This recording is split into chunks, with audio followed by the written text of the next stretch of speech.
Assalamualaikum warahmatullahi wabarakatuh. Perkenalkan, nama saya Salsabila dari semester 2B. Di sini saya akan mereview pertemuan kedua yang telah disampaikan oleh Profesor Dr. Hajahini Nurainin SMH dan asistennya itu Dr. Muhammad Rendi Aridahyani SMH tentang sumber hukum pidana. KUHP atau MPSNI mulai berlaku 1 Januari 1918. Peraturan-peraturan lain di luar KUHP seperti Undang-Undang TP Narkotika, Undang-Undang TP Korupsi, Memori Penjelasan KUHP, MPT Hukum Pidana Adat atau Hukum Pidana Tidak Tertulis.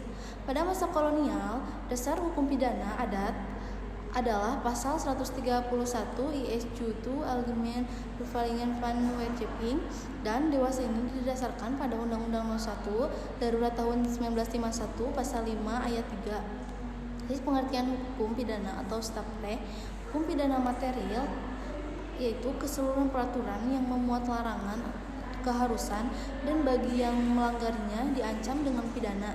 Berisi keharusan dan larangan yang harus dilaksanakan diatur berdasarkan asas legalitas atau criminal act.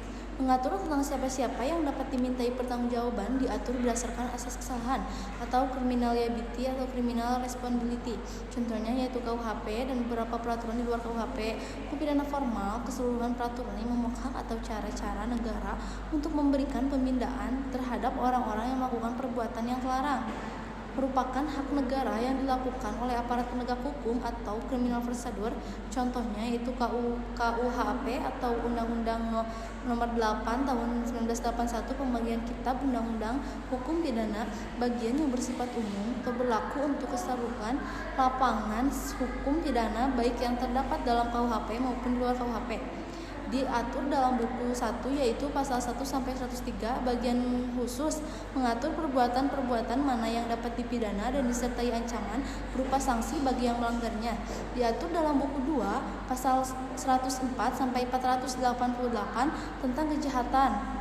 Buku 3 pasal 489 sampai 6569 tentang pelanggaran berlakunya hukum pidana. Menurut waktu atau locus temporis didasarkan pada asas legalitas atau nulum directum nulla poena sine preve lege penali. Dalam KUHP diatur pada pasal 1 ayat 1. Tiap suatu perbuatan dapat dipidana kecuali atas kekuatan aturan pidana dalam perundang-undangan yang telah ada sebelum perbuatan dilakukan. Hal ini berisi 2 konsekuensi, yaitu 1. TP harus dirumuskan terlebih dahulu dalam rumusan undang-undang. A. TP yang tidak diatur dalam KUHP tidak dapat dipidana atau dihukum. B. Larangan adanya penafsiran secara analogi. 2. Peraturan harus ada sebelum terjadinya TP. A. Tidak boleh berlakunya surut atau retroaktif.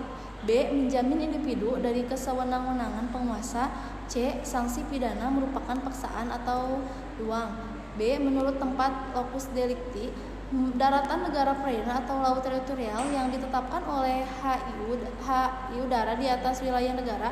Berdasarkan hal tersebut berlaku beberapa asas, yaitu asas teritorial, pasal 2 KUHP asas personal nasional aktif, pasal 5 KUHP pelindungan nasional pasif, pasal 4 dan pasal 7 asas universalitas, ekstradisi, penyerahan atau bantuan hukum yang bersifat internasional.